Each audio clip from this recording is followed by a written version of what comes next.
if we make people uncomfortable, we're kind of okay with that for this subject matter. The Russian Civil War is not a light topic. I love the 1984 Dune movie, but I realize that if you haven't read the book, you have to be on a lot of mind-altering substances to understand that movie.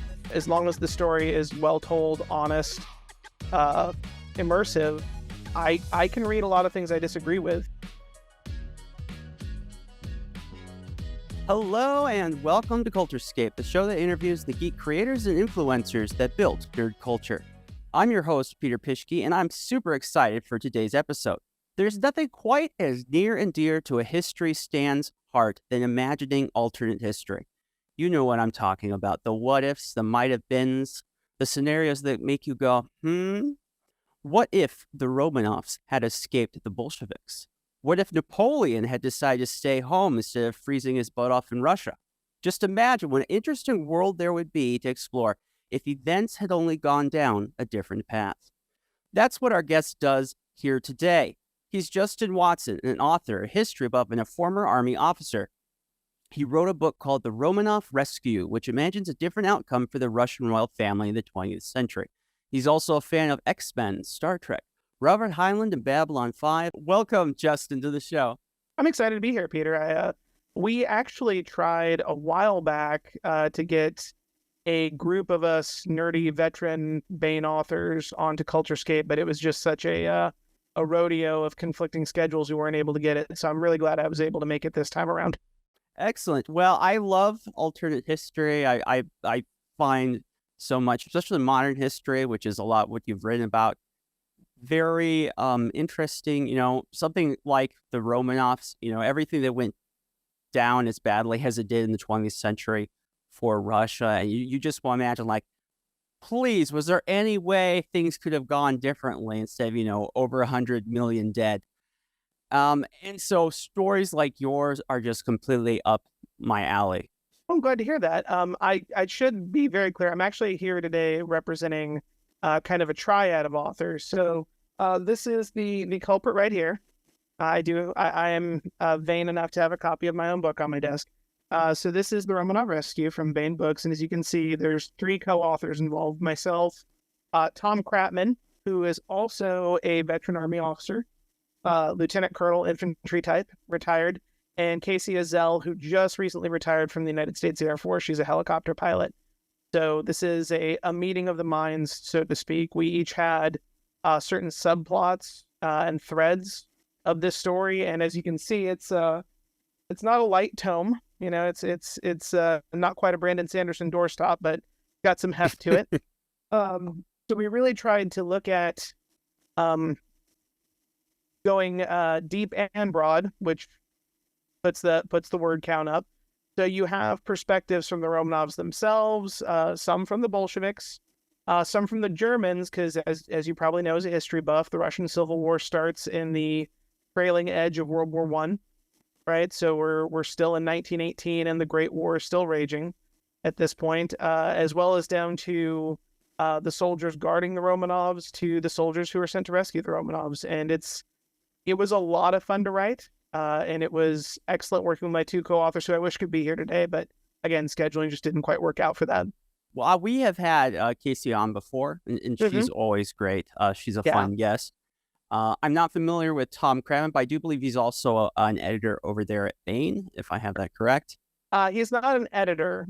He is an author that has been around since the early thousands. He came into, I think his first book for Baen was actually A State of Disobedience, which posits Texas secession from the Union after extreme provocation, not just for kicks.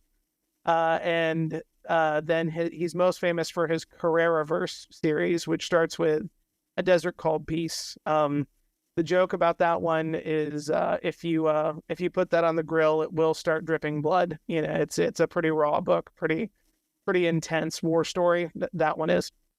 I think the Russian history is so interesting because we are not that removed really from all the consequences of what happened to the Romanovs and the Russian Revolution. I mean, I was born in 1989, so just as all the Soviet Union was falling apart, that's when I came along. So I don't have memories of the Soviet Union. But many people who are alive still do. Those events are still very raw. And I think even what we're seeing today with what's going on with Putin in the Ukraine, all those events continue to have a huge impact in affecting the day-to-day of our world. So tell me, before we get into how you think things might have changed, what do you think history might have looked like if, for example, the Romanovs had lived, or if somehow the White Russians were able to get to them in time and win the Civil War? What might have been there instead? Well, there's a really good question there. There's some so in doing the launch for this, I've talked to quite a few people with a deep interest in Russian history, and there's some thought that a continuation of the line of the Romanovs would have seen a continued weakening of the Russian state, and you would have seen the breakup. Yeah, like that the communist revolution wasn't necessarily the only way that the Russian Empire was going to fall. If you look at the last few monarchs of the Romanov dynasty, there's really no escaping the fact that they were not the most competent monarchs in Europe, right? And they were inheritors to a much more difficult situation than most monarchs in Europe. There's a famous instance during the Russo-Japanese War, which a precursor to World War I, that Tsar Nicholas is playing tennis. He gets the news that the Japanese have sunk his fleet over in the Pacific, and then continues playing tennis. One of those moments of the heights of aristocratic uninvolvement. So on one hand, there's some speculation that a Russia that doesn't have the communist rise for power is not in a position to really challenge Nazi Germany. And you have a much different land war in Europe during World War II. Lots of variables there. An equally valid competing theory, I think, is if you'd seen a continuation of the Romanovs, or perhaps and this seems very unlikely when you study the Russian Civil War, but not impossible, if you see an actual representative republic that isn't Bolshevik. If you see, maybe not Kerensky, I don't know if he was ever the man for the job, but something along the lines of what Kerensky intended, and that Russia having a more stable representative government, perhaps you could see a,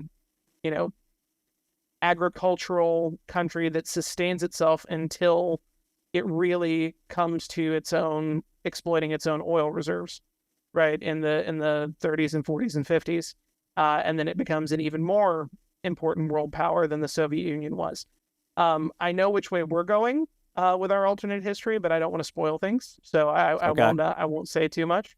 But I will say there are so many variables involved. The only thing I am certain of is that anything would have been better than the rise to power of the Bolsheviks. In doing research for this novel, I've read a ton about Tsar Nicholas II, and it's my short version is he was a very good man who never should have been handed supreme executive authority. He was a loving father and husband, a decent individual. Every firsthand account I've read of him from anyone who met him is flattering, even from Bolsheviks. But he just never wanted to rule and was clearly unfit for it. But that being said, as rough as life was under the Tsars, Russia stumbled into the only worse alternative. But like you said, 100 million dead in the last century. And what a lot of people don't know is that the Russian Civil War killed in action and civilians killed rivals that of World War I itself, right? You actually had two apocalyptic events on the European mainland from 1914 to 1922, not just one. Tsar Nicholas, there's a story right now in the news about this tourist submarine that has gone trapped somewhere. And so no one knows if the people are alive or dead. Probably not alive. We don't know. And one of the stories around it is the son of one of the billionaires that's on the submarine. He was going to go help find where his dad is, trying to assist the rescue. But first he had to stop and go to a Blink-182 concert in San Francisco. That kind of reminds me a little bit of Tsar Nicholas. It's like the small things, man. The small things. That's kind of one of the more interesting things, I think, when you study things like even Rasputin, fascinating character. Was like there's this great realization after Rasputin is killed off, and then all of a sudden, all the excuses that Tsar Nicholas's family had for just all the wrong ways Russia was going was no longer there, and from that point, it was just complete and utter mess. Maybe that's because it's Russia, and so maybe a nice guy leader in a different kind of society would be able to do it, but definitely not Russia. One thing I thought was really cool is that you think about with the Russian Revolution, there were many times where, as you were saying, it could have gone differently. Even among the Bolsheviks, you could have gone with people who were less hardliners like Trotsky, or even before Bolsheviks take power, you could look at the more, not Western European necessarily, but more typical democratic efforts with representative democracy. Like, or the Mensheviks, they had yes, what they call, like, now, I'm not advocating for democratic socialism by any means. I want to be very clear about that. But they had a party, the Mensheviks, who sounded much more like Bernie Sanders than they did like Lenin. I didn't vote for Bernie Sanders, to be clear, but that's that there is that faction involved. You're spot on that it could have gone a bunch of different ways. I do have to say that while Trotsky was not Lenin, I don't want to let Trotsky too much off the hook, because the man was involved with the Red Terror, and he was, oversaw many of the excesses of the Bolsheviks during the Russian Civil War. The Red Terror being targeting Russian farmers and others because they weren't cooperating, right? You turn the populace against, hey, your farmers are hoarding all the food. You should really go, take the food from them. And if they resist, well, that's reason to bayonet them to death and kill their kids, that sort of thing. I find all this stuff fascinating. I already mentioned my friend Kathy. When you actually talk to people that live in the Soviet Union, there's such a disconnect between here, us in the West, especially the United States, and world history, even recent world history, and the world that she inhabited, and just all the difficult things that came. And her family was a bit more well-to-do, and so they had access, to not just the normal peasant bread line, but the slightly better. The shorter bread line. Yeah, the shorter bread line, but also still quite long. And when you talk to someone that actually lived there, especially if they've immigrated, what they think of how that society was and what a lot of Americans think society was is so different. Was that something that you had to tackle when thinking about this project? Where you think about, like, what are readers' expectations or their base knowledge of this? And were there any themes about our connection to history that you would like to reflect in your project? Absolutely. Thank you. It's a great setup question. I really appreciate that. So I'll go ahead and dive in. One of my so again, the way we divided this up is we each kind of had a set of characters that we were handling their through line, and they were all woven into one story, one novel. My primary characters I was responsible for were two Russian Great War vets who are now the Tsar's guards in captivity in Ekaterinburg. So I'm sorry, Tobolsk, not Ekaterinburg yet. So completely relevant is trying to be honest as I can be, obviously, through historical research about how a Russian Great War veteran assigned to guard the Tsar would feel and react to the events around them. It's clear to me, because I do have experience overseas, both in places like Europe, South Korea, as well as Iraq, Afghanistan, other places in the Middle East. We do tend to assume our cultural norms for everyone, and that's violently not true of many cultures. Now, there are many similarities. We're not trying to design an alien species here, but I will say it is a very fine line to walk when you get too far away from your own time to write characters that will be sympathetic and perhaps even admirable to a modern audience, while not just creating a fantasy. Our senior writing partner, Tom, says, remember, we're writing alt history, not alt fantasy. Obviously, this is fiction. It's not a documentary, but we're trying for the highest degree of authenticity possible, which means there has to be a degree of honesty when we're trying to inhabit these characters' heads and take our readers along for a ride inside these characters' heads. So you have to find someone you can, if not fully sympathize with, at least identify with, and intrigue the reader enough to go along on the ride with them. And I like to I hope to think we did that. And certainly there are any number of admirable traits about the Russian people. But for instance, one of the things that we have to grapple with is most of the White Russian factions, and keep that's as a tangent, the White Russian army was a dozen and a half different factions and sub-factions. Another thing people don't realize is that's really probably the Bolsheviks' greatest asset, is they really were, while they had internal squabbling, and obviously we all know how Trotsky ended up after the war, they maintained their unity pretty much throughout the Russian Civil War without issue, whereas all the factions opposing them were never really able to get organized and under one chain of command. So when you look at the White Russian factions, there's a lot of pretty ugly anti-Semitism there. By anyone's standards, this is not oversensitivity. This is not painting with a broad brush because of a few incidents. The White Russian army committed pogroms on a large scale, with the thin justification that there were a lot of Jewish individuals involved with communism, which there were, but they did not make a fine distinction very frequently. Now, later on, as it would turn out, communists were just as harsh with Jews themselves, but it does make it difficult to pick a side when both sides will commit atrocity as a matter of course, right? It's like studying the Eastern Front in World War II later when you're looking at Nazis and communists, and you're like, wow, the only trouble here is that one of them is going to win. So in the case of the White Russians, I'd still argue they were a superior choice to the Bolsheviks, but there's a lot to unpack there. And there's a lot to cope with if you're going to write about that period for a 21st century American audience, because we all write in English, and still be honest and intriguing and I don't want to say palatable, because I think we're more interested in being entertaining and edifying, and if we make people uncomfortable, we're kind of okay with that for this subject matter. The Russian Civil War is not a light topic.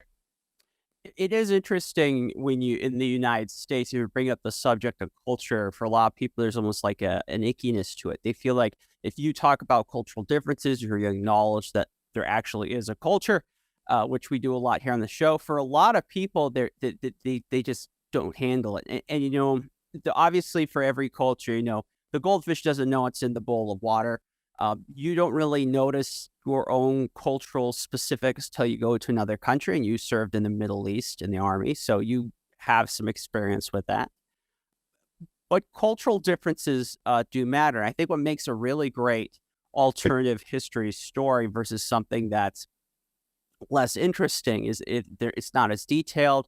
It doesn't play out the different plots. And I think a mistake I see a lot when there was criticism of the game company Paradox. This is 4 or 5 years ago, and the people are playing their history games, and they would include all these alternate histories. So, you know, you would say, "Oh, what happens if the Germans actually won in World War I?" Well, people who were paying attention to the mainstream media, they were saying, "Oh, well, if you're for that, then obviously you're for these bad things." But I think what sets up a really good alternate history story is what you're trying to do is not just a LARP. You're not just kind of saying, I want these people to win. And of course, because I obviously am for the Romanov family, which obviously you are not. I'm not sure there are many Russian monarchs left. Peter, I'm for the Romanov family if the other choice is communism. I'm absolutely for the Romanovs if the choice is communism. No, and the thing I'm trying to get at is it's the detail. It's the detail. And trying to figure out alternate history where it goes is not the same thing as saying you wish that's how it is, or even that things, you know, might have gone necessarily better. Sometimes you're just curious for the history. Say Napoleon, he doesn't go into Russia. Well, if Napoleon doesn't go to Russia, if the French Empire lasts, is that a better thing, or is it a negative thing? And there's a lot of debate. I think people who are really into alternate history are people who are like, let's play this out. Let's see what happens. versus kind of what people want to say about people who enjoy alternate history, which is like, you guys are just, you're basically history LARPers. Yeah, and it's one of my favorite YouTube talking heads. He talks about Dungeons and Dragons a lot, less so than culture or politics. But Matt Colville said that there's an assumption on the part of Americans that all good art should lead to democracy, and that's not necessarily valid, right? As long as the story is well told, honest, immersive, I can read a lot of things I disagree with and still enjoy them. Likewise, I can inhabit the heads of people I think are reprehensible and still try to write them well in a way that brings them to life, honestly and fairly, because there are, obviously there are irredeemable people who the world is much better that they're dead. But even some of them, like their story can be very interesting, if horrifying at the same time. And you're absolutely right in that there is a tendency to assume, what am I trying to say here? Assume that an author inhabiting a character must agree with that character to some degree, and it's just not true. The whole point of fiction, whether you're an actor inhabiting a serial killer or Adolf Hitler or you name it, it's the same with writing it, right? Like whatever creative portrayal you're attempting, it does not mean you're approving it. It means you're trying to portray it honestly, whether it's words on a page or a portrayal on a screen or stage. So I don't feel any moral qualms about writing a communist or even a Nazi as a fully fleshed out character in a book. It does not imply my approval of either the Nazi or the communist parties. Yep. And I know to some people this sounds all really dumb. They're like, of course not. That's obviously that's not how it works. But it's really sad to say that, when in the world of writing fiction, in writing in general. So if you're working in entertainment, you're in news, whatever your position in writing is, there really is a push at the moment that says that being insensitive is being the same thing as bad. Like you were saying, if you write bad characters in your books, that means you actually want. You agree with the bad characters. That's who you are. You want bad things to happen to people, which is, of course, ridiculous. I mean, I don't know how fiction survives it. I wonder how much of the bad culture shows that we see, Star Trek, for example. I mean, the latest season of Picard, season 3, is much better. But I wonder how much I've heard that. I haven't had the heart to try it. Ooh, you will like it. I think you will like it, especially if you saw the first season or the second season, because it's like that really bad bitter taste, but then in comes the sweetness. Okay, fair enough. It's the sensitivity reader mentality, and people are saying, well, what's wrong with sensitivity readers? You're just trying to be polite. You're just trying to be kind to everyone. The problem is it puts binders on you, and it makes it hard to really engage with the material. And so what you put out as a writer is less interesting. It's less honest. But that's my feeling on the subject. How do you feel about writing these days? Do you feel like you're with Bain, so I'm sure they allow you to think pretty freely. But do you think it's hard to do a story like this, to touch difficult subject matter? It can be. I will say, on the subject of sensitivity readers, I agree with you. It's very difficult because, of course, I intend no malice with my writing. I'm trying to entertain people and maybe educate people to a certain extent, but mostly to entertain people. While for alt history, I think there's a higher bar for authenticity and research and realism than there are in some other forms of fiction. In other forms of fiction, I think there's a much greater emphasis on internal consistency and immersion, more so than real-world authenticity. But when it comes to the topic of sensitivity readers, the way I put it is I will listen to anyone who has honest, critical feedback of my writing, if I have time to do so, of course, who wants to tell me, hey, in my research where I read, I don't think that's very accurate, or who wants to say, hey, I don't think you're portraying, we actually haven't gotten to this part yet, but there is there's so many borderway breakout states from the Russian Empire in Asia and Central Asia, so on and so forth. If somebody wants to say, hey, I don't think you portrayed the tribal groups in Kazakhstan very well because of X, Y, and Z, I would listen to that criticism. Like, I'm not going to try to pretend I know it all.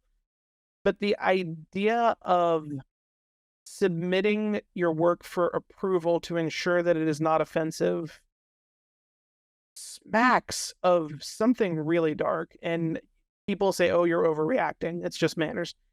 It's manners with a threat behind it. And fortunately, I do publish for Bain, so I can say that. I do work for Bain, so I can say that out loud without fear that my publisher will drop me, because I'm criticizing the idea of sensitivity readers. I don't know of another publisher that an author could say that on a podcast and be completely confident that they weren't going to face immediate professional repercussions for it. So God bless Bain and God bless Tony Weisskopf. But that being said, I do respect the idea that even as a fiction writer, you should try to get it right. So again, I will listen to expertise. I consult with folks with greater expertise than I have in various manners, whether it's language, culture, some part of the military I didn't serve in and never really worked with. There's a bunch of reasons I might consult an alpha reader or a beta reader and ask for feedback, whether it's as simple as craft questions, if it's an author with more experience than me, or my brother-in-law is Vietnamese and speaks Vietnamese and grew up in the culture. So when I wrote a short story set in Vietnam, and I consulted, I was like, hey, would you please read this and let me know if any of this strikes you as false? I've obviously done a lot of research, but I'd like your opinion. So I don't object to the mechanics of it. I object to the tenor of it. That's what I object to. The idea that we as authors should try hard to get it right and be even-handed in our depictions of cultures other than our own, all about it. The idea that we should have to run it through an approval process or face cancellation and maybe getting contracts pulled. Well, I don't know what language rating you have on your podcast, so I'll stop there. I completely understand. Sometimes I think people who feel like having sensitivity readers is okay are not familiar actually with how that process works. And you can look up a few people. There's a few people that have published manuscripts. When they got when they got returned from the sensitivity readers, what were the kind of changes they were asking?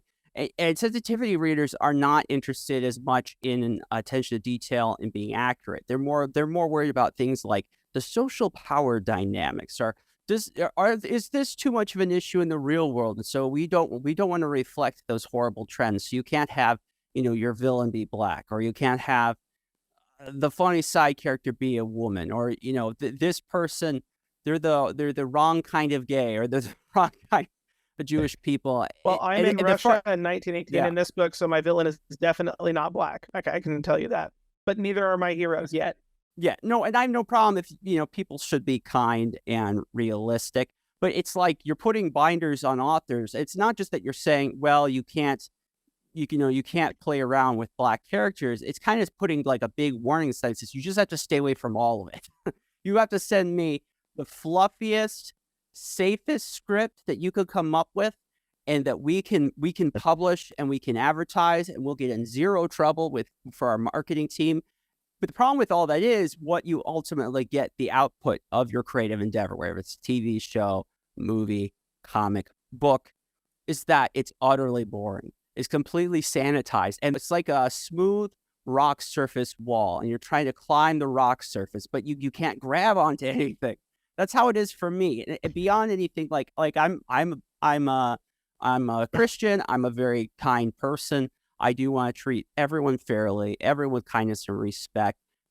But sometimes a lot of that messiness is what makes stories engaging. And frankly, we live in a broken world. And to some extent, if you want to portray a realistic fictional universe, it does have to contain some of that brokenness. Absolutely. I couldn't agree with you more. The way I describe the entertainment by committee, calculated to offend no one, is it's oatmeal without the benefit of so much as a raisin in it. It becomes so bland so quickly. Sure, it's inoffensive, but it loses interest. And something that bothers me is I see it even in entertainment I enjoy, and because it is such an absurd movement, I've become hyper aware of it. My wife hates watching any movie made past, I don't know, 2010 with me.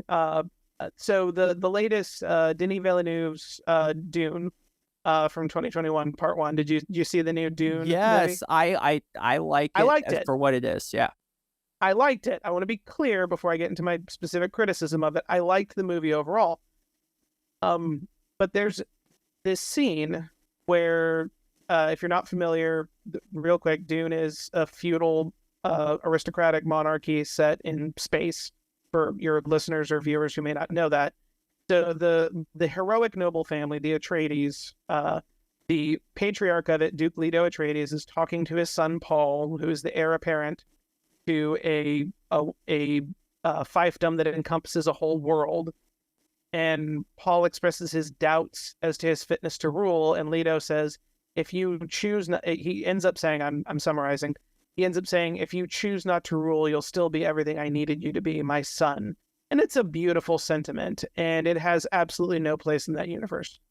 It was, to me, it was a clear edit from the original book to make Leto more likable to 21st century modern Western audiences, because we in the 21st century do respect our children's autonomy as adults, want them to select their own way through life to some degree or another. At least we'd like if they maintained our faith and kept our traditions, but we don't necessarily push them to one profession or another, or one life path or another in that respect.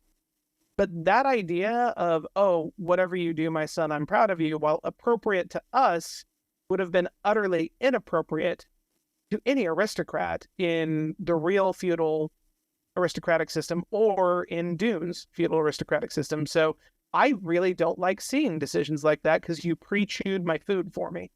Like, you were so eager to make Leto likable to a 21st century American that you pulled some of the spice and flavor of that setting out of it. And I dislike decisions like that. I think it, while Dune 2021 was a good movie, I still like it. It is a lesser movie for that homogenization with modern expectations. I like the new Dune movie. That said, I also like the 1980s Dune movie a lot too. Which Yeah, I love the 1984 Dune movie. But I realize that if you haven't read the book, you have to be on a lot of mind-altering substances to understand that movie. Sting is in it. That's probably his best movie appearance. I'm a big police fan, so my brother-in-law and I are both huge Frank Herbert fans, and got me this little guy nice on my desk. We'll kill you. Does it bother you that Frank Herbert wasn't alive to really finish his series, and so a few authors, I want to say it's Sanderson that took it up, but I might be wrong. Kevin J. It rhymes. It's Kevin J. Anderson and Frank's son Brian Herbert. Thank you. You would know since you're the huge Dune fan. Does it bother you that he wasn't around to finish it? Do you think those books, that story, came out roughly the same place that he would have taken them? Oh man, that's a minefield. So I can't claim to be friends with Kevin J. Anderson, but I have met him quite a few times, and I admire him greatly, both as an author, because he has done what most of us authors, whether we admit it or not, want to do, which is make enough money with his books to live in a house made of solid gold bricks in Colorado if he wanted to. But in reality, I do like a lot of Kevin J. Anderson's books. The Dune prequels, interquels, and sequels that Kevin J. Anderson and Brian Herbert have done, I like many of them. I have to say they do feel very different from Frank Herbert's work. Frank Herbert had such a unique voice in how he wrote, whereas the books by Kevin J. Anderson and Brian Herbert, that they inhabit the same universe, but they just don't come across the same way to me. I think my favorites of the Kevin J. Anderson, Brian Herbert Dune books are the House Atreides, House Harkonnen, House Carino trilogy, which is set right before the first Dune novel, the eponymous Dune. I like those books; those were pretty interesting. But yeah, I can't say I love it as a whole, but they have served an audience. Those books do very, very well, and I'm I'm happy for Kevin J. Anderson, Brian Herbert. They've succeeded so much. Uh, Fun story. I will always love their books for at least one reason. I happen to have been reading The Butlerian Jihad, which is a book by Dune book by Kevin J. Anderson and Brian Herbert. Drink every time I say their names from now on. Uh, it was a book by Kevin J. and Brian. I happened to be reading that book when I sat down next to the woman I would eventually marry on a flight from Houston, Texas to Newark, New Jersey. And I have her phone number and her AOL Instant Messenger handle. I know that's not a thing anymore, but back then it was all the rage. I have her information on the inside flap of that book, and that's how we met and how we started dating. So if nothing else, I will always love the Kevin J. Anderson and Brian Herbert Dune books for that reason. That's a great story. It's nice to meet. It's nice to meet someone that you have a similar interest in, and you can even. So it's like your whole life has now been molded by the Dune series. It is interesting to me. This is like a tab because it was a taboo. It used to be a taboo for big authors if someone came in after you died to finish your work. Like after Jane Austen dies, she doesn't finish Sandition. They don't get Jane Austen's sister to come in and some celebrity author to finish it. They're like, oh, that's done. Okay. Well, it can go horribly wrong. Yeah, but in our modern age now, I think it's become like almost the standard at this point. Well, if they die, we'll just work around that. Well, I think that's the plan. Like George R. R. Martin is just gonna, he's gonna wait until he passes the mortal coil and just leave it off to somebody who is interested in finishing Game of Thrones. I will say that Kevin and Brian's efforts on the Dune series are by far not the worst continuation of a deceased author's work I've ever read. I'm not going to drop names because I feel like dropping names at the phase I'm at in my career either comes at if it's an author in the same place as I am, which is very early, or someone who's not even in yet, then that's punching down and being mean. And if I'm punching up, then it just looks like sour grapes from a guy who isn't there yet. So fair. I'm not going to criticize any other authors too heavily. Being an author gives you a different perspective. It's one thing, this is how it is in news too. It's like one thing when you've never written in news and it's so easy to attack a writer. But actually having worked in news, worked with editors, put together a story, it does change how you look at, because you wear like how the cake comes together. And that actually should change your perspective and how you look at things if you're doing it right. If it's not, there's probably something going wrong. Either you're not taking your work seriously enough, or you've become hard-hearted. Let's back this up though to the alternate history part. So you've tackled the Romanovs. What are other big what ifs in history you would love to cover? Well, for our career going forward, I will say that Romanov Rescue is the first book in at least a 4-book series. So we are going to be in this universe for at least that long, at least 3 more books. I'm almost finished up with my bit of volume 2, which is the title's still a little bit up in the air. I jokingly call it Romanov Rescue 2, Kami Killing Boogaloo, but that's obviously not what it's going to be titled. That's an unlikely one. Yeah, probably not going to go with that. That would be that would be a funny title, though. I threw that out as an absurd anchor, so whatever we come up with next, they'll be relieved at the publisher. Joking aside, I'm almost done with my bit. Tom and Casey have finished theirs, so we'll just need to take an editing pass and get that turned in to Bain. I don't have a publication date, but it shouldn't be too far out. Hopefully by 2024, knock on wood.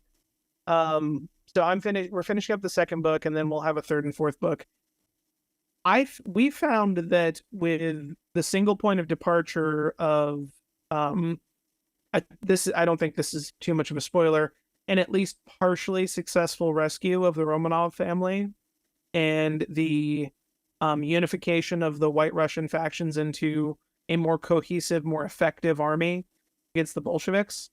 That opens up a ton of interesting permutations of reality. So if the series does well, I want to be very clear that these 4 books are going to be a self-contained series. You can read book 1, read through book 4, it will be done, and you will have had a good journey. We actually try to finish off each book and make it satisfying, to where you can read that volume and feel like you got a full story and we didn't just string you along.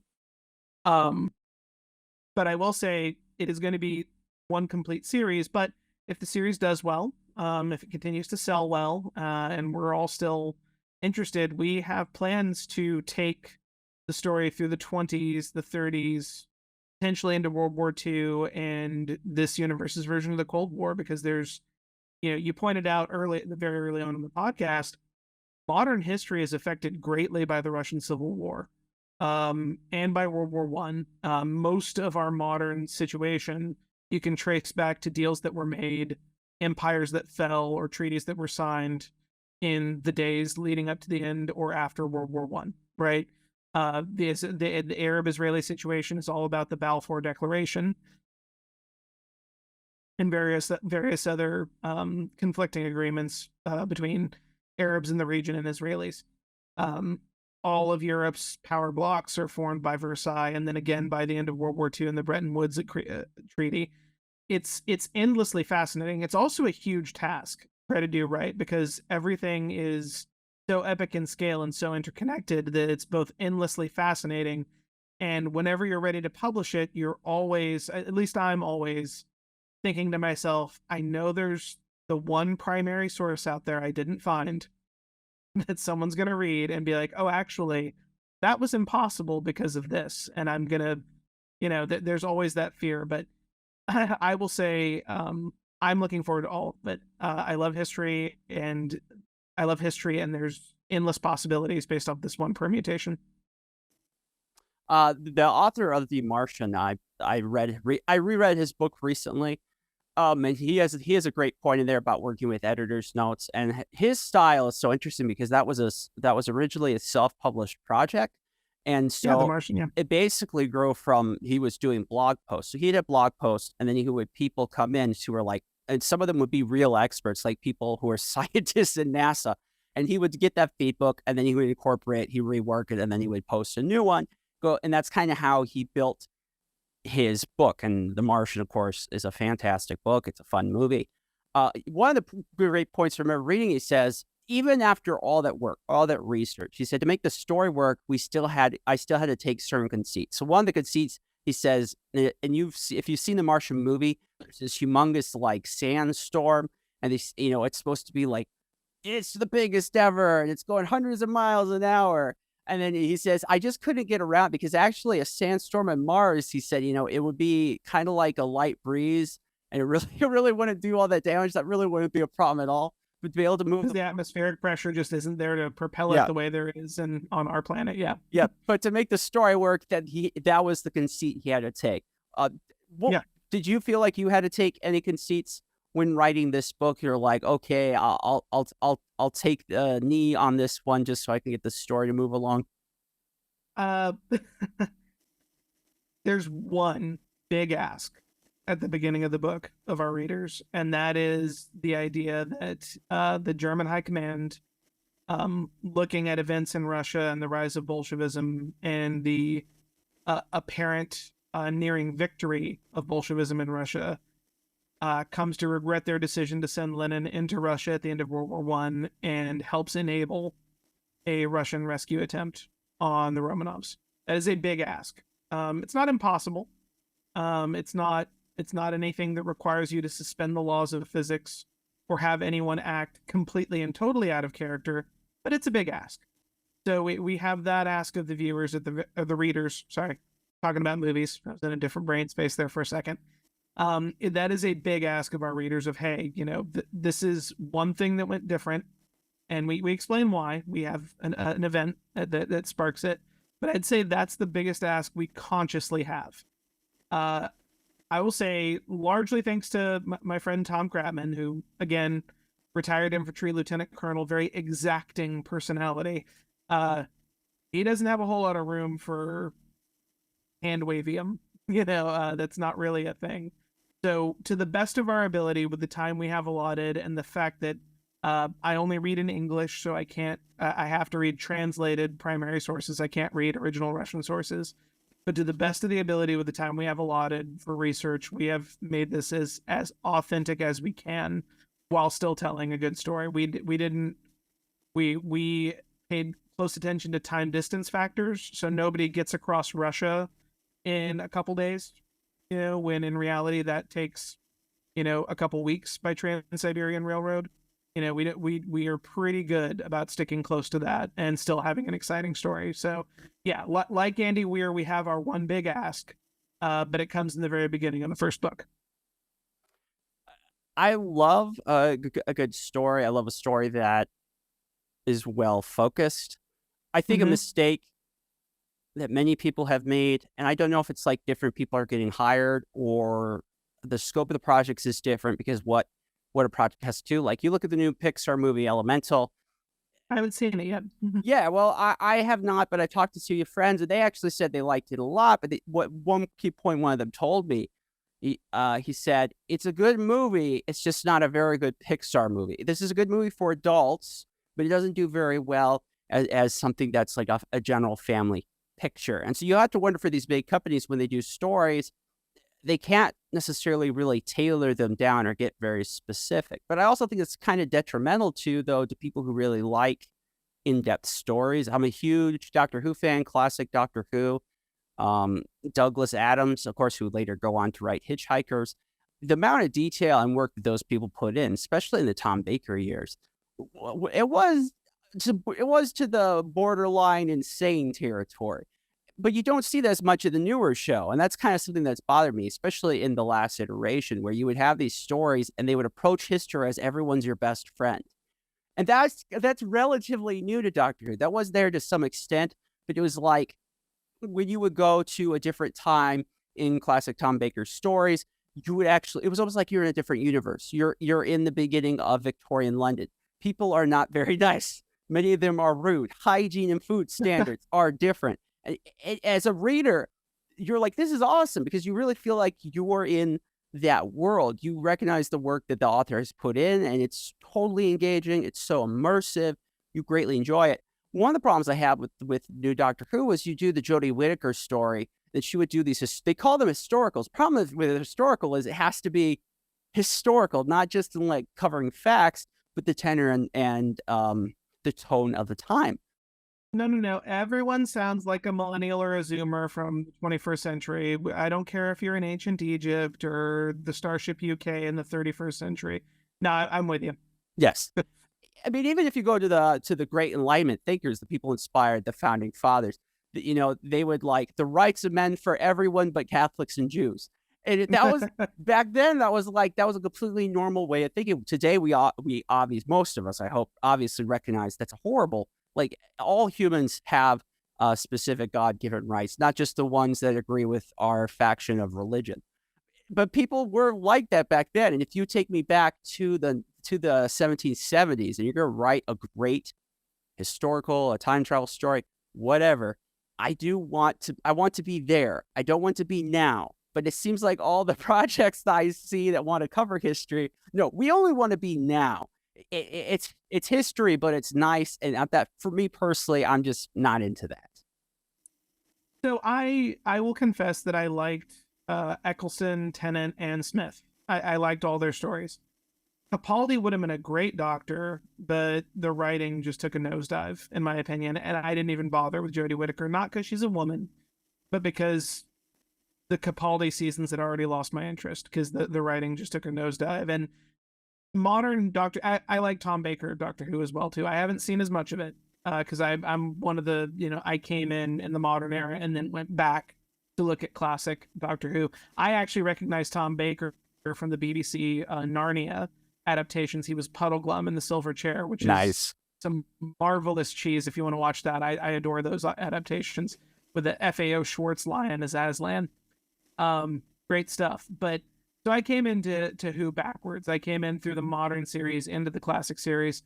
I appreciated the rule of cool, fast paced, quippy, highly emotional storytelling, but it's not. The problem is it only lasts for so long. It is a gimmick. It's a gimmicky form of storytelling. I can still go back and enjoy some of it to a great extent, but you're right. It's it's overly sanitized. It's very much overly sanitized in terms of how they portray things much of the time. Not always. Some of it's pretty hard hitting, or it's cartoonish. One or the other, right? They either go too far or not far enough, where it's either they will refuse to portray a common attitude of an earlier era because it's offensive now, rightfully so, as you said, like, having ethnic and religious lines codified by law and enforced by both police and social pressure is bad. I recognize that. But they either refuse to portray it or they make everyone a caricature of a human back then, that everyone is a slobbering, knuckle-dragging racist and not just a product of their time. There's not a lot of room for nuance, I think, in historical portrayal of anyone.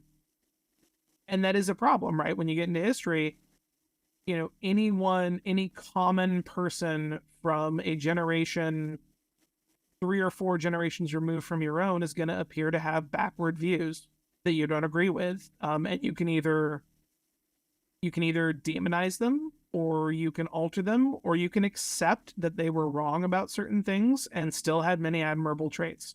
We have a fascination with Rome.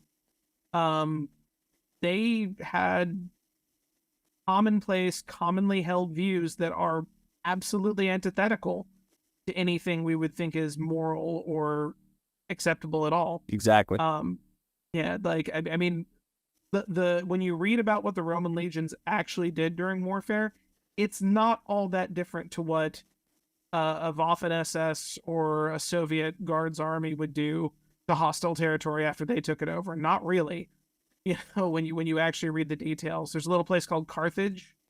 Like, when you read the details of what they did to it, it's not what we would do at our worst. Really interesting one, a recent history thing. I was playing some Masao games. I was playing Samurai Warrior Spirit Now, which is a 2017 title. And it's unique because, unlike the rest of the hack and slash series, this is the one title where they did try to take the historical subject more seriously, which is really actually quite interesting. The Sengoku period is really fascinating. But one of the things I quickly noticed when I was reading about the actual time period versus playing the game is the game kind of washes over like all the historical atrocities, like every single one of the characters in that story committed, and the way they play it up, like in the game, there's this missing period of 8 years from from 1590 to 98. And they're like, oh, that's kind of weird. And then you look up, it's like, oh, that was the historical invasion of Japan into Korea. And it was like, oh, okay, now that it makes sense. I feel like you're doing people a disservice when you withhold that very critical information. I just don't think it's very appetizing. I don't want more empty calories. This is like the superhero. We talked about this last week with David Weber. And he made the great point that he doesn't think that people are tired of pop culture stories, including superhero genre. They're just tired of the empty calories. I'm tired of Cheetos is fun once in a while, but you don't want to have it for every meal. And that's kind of where I feel like our pop culture has gone unstuck at. I think you have a really great point. I think that both Marvel and Lucasfilm, the two subdivisions of Disney that are, the hugest profit centers for it, I imagine, they're rushing product so quickly. You realize if Lucasfilm slowed down and made one Star Wars movie a year and one Disney Plus Star Wars series a year, that would still be more Star Wars content than any of us nerds had for 15 years while we were growing up. It would still be immensely more. And they could slow down and give the script a second and third pass. Look it over and say, hey, is someone watching this gonna ask the question? Because that's really, like, no script is perfect, no book is perfect. I'm sure people can find flaws in my writing that I missed while I was writing it, but the goal is they don't get pulled out of the story by something flagrantly obvious. The obvious question of, well, why didn't they just ... You'll get forgiven a lot of that if your characters are magnetic enough, but you really it's good practice not to allow it to stay in there if you can help it. And I feel like both Lucasfilm and Marvel have gotten into the habit of saying, nobody cares.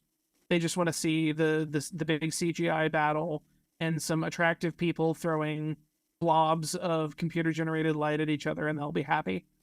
And we won't. We will not. Like, they'll make hundreds of millions on momentum, but eventually people stop coming back. And that is... And my frustration is I am a greedy little capitalist, right? I have no objection to people making a profit. I'd be happy to keep forking over my money if they would just remember to entertain me. I have no problem with them being wildly successful. I was a big fan of the Marvel Cinematic Universe through 22 movies because they always had a floor of quality they didn't really go below, and their heights could be really high.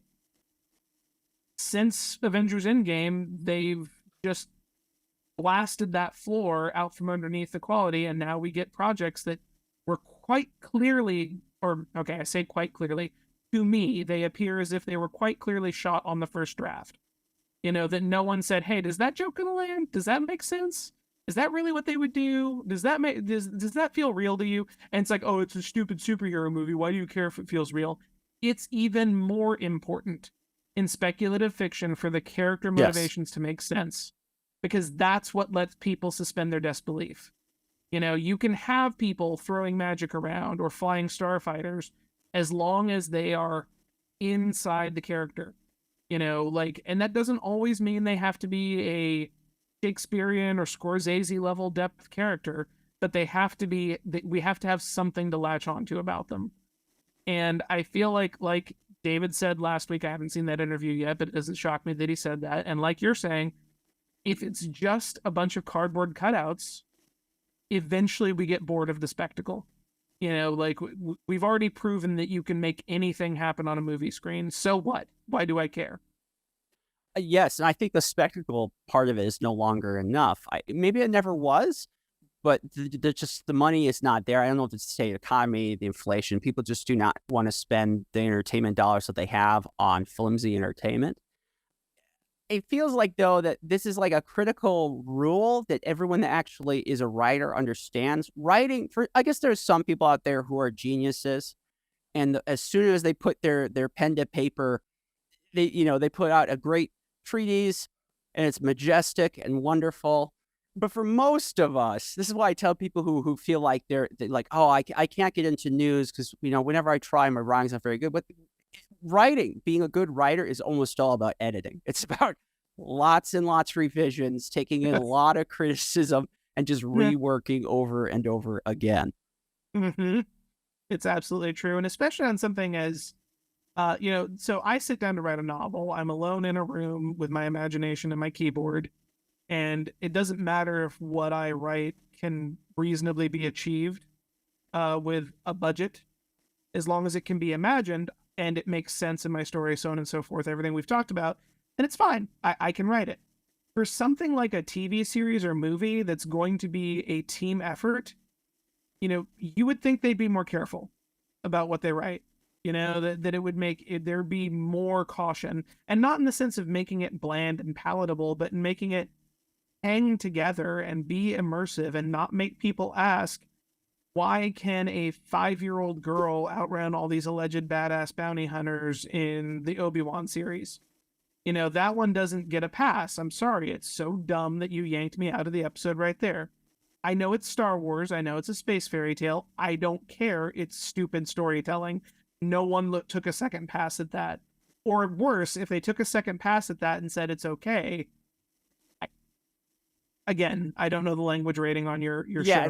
Like what are you even paying those guys for? If that's your editor, it's like. And the frustrating thing is, as one of the talented nobody. Well, I hope I'm talented. That's for the people paying for the book to decide. But with so many talented nobodies out there who could write a bang up Star Wars story, and this is what we get. Mm-hmm. And they paid $1 billion for it, or however much they paid for it, $100 million. It's very frustrating to me when the good writing is the part you don't have to pay, gazillions of dollars to get right. The effects, the props, the sets, all that's very expensive, but good writing is just a matter of time and effort. I mean, and pay your writers well. of course, but like it's not something that's a technical limitation. Um, yeah, I get really frustrated with that because I'm a huge nerd and I grew up with comics and Star Wars and Star Trek, and I wish them well. I want them to win. It's their battle to lose to get me to like their stuff, and they keep losing it recently, and it bothers me. It bothers me too. That's kind of one of the reasons why I started this project with Bane and Young Voices was I love these properties. You know, I've been a comics reader most of my life. My dad was a huge Star Trek fan, is a huge Star Trek fan. My grandparents, they have almost a biblical encyclopedic knowledge of Tolkien. So these are the worlds I come from, and if you understand any great fictional property, you learn that there is this history to this, that there were many people that might have worked on, that there were things that went through to make this thing happen, and so these cultural properties are very rich and they're very deep and they're very special. And my problem isn't that people have criticism. That's fine. People can have criticism, opinion, whatever. But people just don't understand or are willing to recognize that there is this history to them. There's this texture to these projects. And that's kind of what makes it special. But it's hard to communicate that right now. We're not really in a good cultural moment where people want to hear that message. I don't know exactly how to get there, but that's what we're trying to do here on the show. Well, and whether like the idea that whether you liked Rings of Power or not indicates is not a proof of, but is an indicator of probably what your politics are is kind of ludicrous that we've reached that point, right? Yes. You know, it's a little strange that we're there. You know, and that like that I know I have friends of a liberal leaning. I have many liberal friends, but some I've talked to about things like Rings of Power, and they feel pressured to like it. You know, that they feel like, oh well, I can't criticize this because it is of my. Yep, it's on the team, it's on the tribe. I'm trying to think. Yeah. I'm trying to think of the correct terminology they use, but yeah, this is the good thing. We have to support the good thing. Yeah, and it's like, no, you've got to recognize that was bad, even if it had nothing to do with J.R.R. Tolkien. That was not a good TV show. Like it just wasn't. Same with the Wheel of Time series. This is just not good fantasy TV. Divorce your emotional connection to the books for a second and just look at it on its own merits. It's not good storytelling. It's more empty calories. I think you see. I mean, it's not just. I mean, because the left owns so many of the cultural institutions. Well, institutions in society in general. But we also see this sometimes on the right, where they'll put out projects and everyone's supposed to clap like a seal, say, "Oh, this is so amazing." I see this even in like the independent comics scene. There's some of this going on, and like I'm very supportive of all creative efforts. Generally, I'm like, awesome, you do it. You will make money on it. You want to get more people interested in comics, books, whatever. I'll support you. But just I don't like being controlled. I don't want to be forced to say I like something and I don't. It's so funny. I feel like so many people, the response from culture kind of going this way, this more controlling, sensitive side, whatever term you want to use from it. And now that we're seeing a response that's almost like a mirror image of it is desperately sad, but also kind of darkly funny to me. Yeah, you know, stare into the abyss too long, the abyss stares back into you. Those who fight monsters often become them. I'm not saying liberals are monsters. I'm just saying that you tend to start mirroring. If you get into a boxing match, you start mirroring your opponent very frequently. Not always, but very frequently. And you're right. There are, you know, I'm not going to say that every movie the Daily Wire has supported has turned out into cinematic gold, right? So it is what it is. I have a theory that you end up with that there tends to be the left openly prides itself on empathy, regardless of what your opinion on what they actually practice. Doesn't matter. I tend to think you end up with more people going into creative fields from liberal parts of society because they do tend to value it more. And as someone who loves the arts and loves fiction, it's something I tend to agree with them about, that the arts, the stage, the screen, novels are valuable to our culture and we should pay more attention to them. But I tend to think your most talented conservatives don't enter politics or entertainment as a rule they tend to be running businesses or serving in the military or something like that. They tend to go for more cold-blooded, economically motivated stuff. I have a day job that's in the electrical industry that is very cold-bloodedly, economically motivated. I'm a right winger, but that leads to an imbalance in the perspective, right? Part of it is, part of it is an attempt to control. We talked about sensitivity readers earlier. Part of it is kind of a natural tendency, that a certain personality type will tend towards a certain type of politics, will tend to populate the creative spheres. So you end up partially through a control process, but partially as a natural process, you end up with more liberals writing shows, books, movies than you do conservatives. Mm-hmm. No, and that's fine. In a normal, healthy environment, that's fine. If, I'm not saying if, for example, if the universities were more fair and balanced towards people of different political persuasions, I'm not expecting half and half. It might be 80-20, which would be an improvement for what it is now. But that would be a big upshot, wouldn't it? Yeah. Yeah. I don't think it's wrong that people who are progressive or liberal are more artistic, or that fits how their mindset is. I don't see a problem in that exactly. I think for the right, they are more oriented towards results that can be measured. They don't necessarily see the value in projects that don't gain much, not just in monetary value, but don't seem to produce results. And you could say, well, of course, that's a good thing. They're not going to waste the time. But the problem is you can't actually get a lot of really successful creative projects if you don't have just a ton of I don't want to call them stinkers necessarily, but a lot of things that don't really do well. And then, it's hard to predict sometimes even of a swath of creative projects, which one is the one that's going to take off. And so if you have less pans in the fire, you're going to come out with less results. But the right isn't really interested in this. This isn't just art. This is true for journalism as well. Like, I don't want to invest in a news company. I don't want to do this. Where would be the money when you're like, well, I mean, I hate to break it to you, but that conversation never goes very far for me. Yeah. Well, with the caveat that 87% of statistics are made up on the spot, the rule of thumb I've heard for novel writers is always 1 million words of fiction before you're any good at it. So that's a lot of time sitting by yourself writing stuff that may never see the light of day. And it's a big barrier for anyone, right? And if your prospects are, I have a well-paying job and probably a family to deal with. And at the end of my day, when I'm exhausted, I could either sit down with my wife after the kids have gone to bed and watch some Netflix, or I could pull up my computer and continue to look at my computer. And most of us look at a computer in one form or another for our day job. It takes a lot sometimes. And I love writing. I've wanted to be an author since I was 12 years old.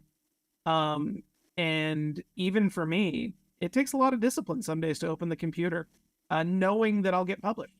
I have books that Bain wants out of me. Sorry, Tony, I am working on them, I promise. There are books that Bain wants out of me. I'm no longer dealing with the will anyone ever read this hill, thank God. For those of you who still are, God bless you. You can get there. Just keep pushing. But even for me, it's like, oh man, I got to pull out my computer again and keep writing when I've been writing emails and looking at reflected ceiling plans all day long. It's a high bar to entry. And for people with responsible jobs that are high pressure, it's a lot. Yeah, it's an awful lot to keep going with. Definitely. Well, we have 15 minutes here left, so let's do some alternate history stuff. Let's pick what would be the most interesting change you think for alternate history. So I'm going to go with, we talked about Japan. I love Japanese culture and history. So I'm gonna imagine. Okay, so what happens if Imperial Japan doesn't fall, or they don't enter World War II? Okay, so imagine the U.S. and the Japan, they don't get in their fight about resources. For Japan specifically, it was about getting oil, and the U.S. was uncomfortable with Japan trying to get it by force. Yep.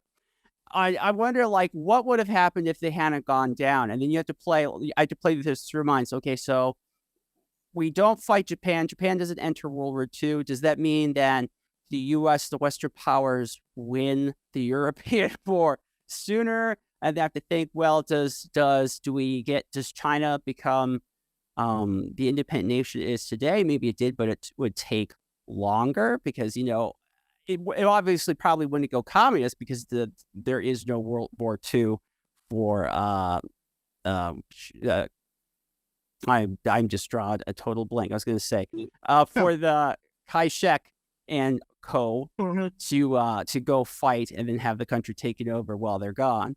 But on the other hand, if Imperial Japan never falls, do we get pop Japanese culture? All these great video games, all these great manga and anime. Does that never come out because Imperial Japan would be a more I'm trying to find the right words. Would be serious? Yeah, more serious, a more formal culture. And so that emphasis of Japan would keep its hold and we would get less the fun stuff that we all enjoy. What's some things that you can jump into this one if you want, but what are some historical I want to talk about yours because yours is really interesting.